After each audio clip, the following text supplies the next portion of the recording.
आत्मशोधन साधना का एक अनिवार्य चरण। ऑपरेशन करने से पूर्व औजारों को उबालना पड़ता है। सिनेमा घर में प्रवेश करने वालों के पास गेट पास होना चाहिए। पूजा उपासना के कर्मकांडों की विधा अपनाने से पूर्व साधक की निजी जीवनचर्या उच्च कोटि की होनी चाहिए।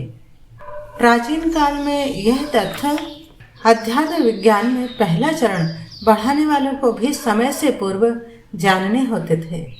अब तो लोग मात्र कर्म कांडों को ही सब कुछ मानने लगे हैं और सोचते हैं कि अमुक विधि से अमुक वस्तुओं की अमुक शब्दों के उच्चारण द्वारा मनोवांछित अभिलाषाएं पूरी कर ली जाएंगी। इस सिद्धांत विहीन प्रक्रिया का जब कोई परिणाम नहीं निकलता, समय की बर्बादी भर होती है, तो दोष जिस तिस पर लगाते हैं। लोग वर्णमाला सीखना अनावश्यक मानते हैं और एमए का प्रमाण पत्र झटकने की फिराक में फिरते हैं। समझा जाना चाहिए कि राजयोग के निर्माता महर्षि पतंजलि ने पहले यम और नियमों के परिपालन को प्रमुखता दी है। इसके बाद ही आसन, प्राणायाम, प्रत्याहार, धारणा, ध्यान, समाधि आदि साधनात्मक प्रयोजनों की शिक्षा दी है। गायत्री मंत्र के साधकों को सर्वप्रथम सद्बुद्धि धारण करने, सत्कर्म अपनाने की प्रक्रिया अपनानी चाहिए। जब प्रथम कक्षा में उत्तीर्ण होने में सफलता मिल जाए, तब रेखा गणित, बीज गणित, व्याकरण आदि का अभ्यास करना चाहिए। आज की महती विडंबना यह है कि लोग विधि विधान, कर्मकांडों, उच्चारणों को ही समग्र समझ बैठते हैं और उतने भर से ही यह अपेक्षा कर लेते हैं कि उन पर दैवी वरदान बरसने लगेंगे और सिद्धियां, विभूतियां बटोरने में सफलता मिल जाएगी। समझना चाहिए कि अध्यात्म विद्या जादूगरी, बाजीगारी नहीं है। उसके पीछे व्यक्तित्व को उभारने, निखारने और उत्कृष्ट बनाने की अनिवार्य शर्त जुड़ी हुई है, जिसे प्रथम चरण में ही पूरा करना पड़ता है।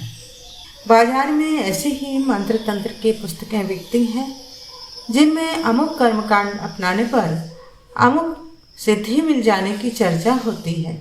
तथाकथित गुरु लोग भी ऐसी ही कुछ क्रिया प्रक्रिया भर को पूर्ण समझते और शिष्यों को वैसा ही कुछ बताते हैं।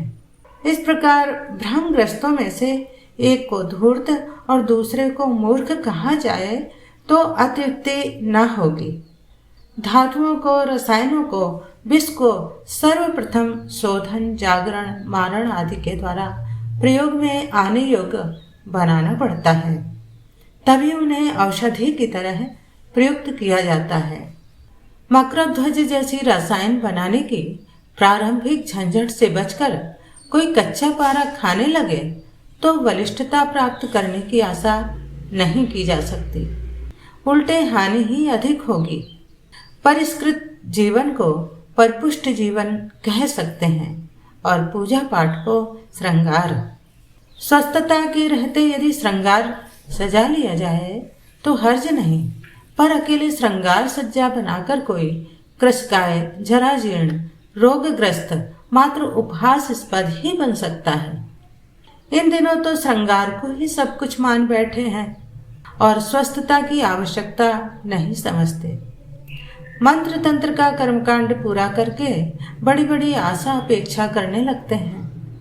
मान्यता में बेतुकापन रहने से जब कुछ प्रयोजन सिद्ध नहीं होता तो नास्तिकों जैसी मान्यता बनाने या चर्चा करने लगते हैं।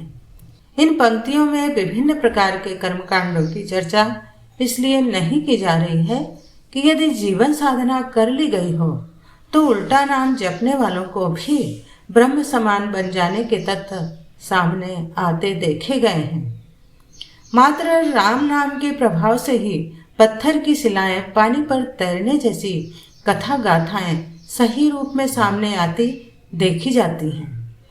अन्यथा रावण, मारीच, भस्मासुर आदि के द्वारा की गई कठोर शिव साधना भी परिणाम में मात्र अनर्थ ही प्रस्तुत करती देखी गई है।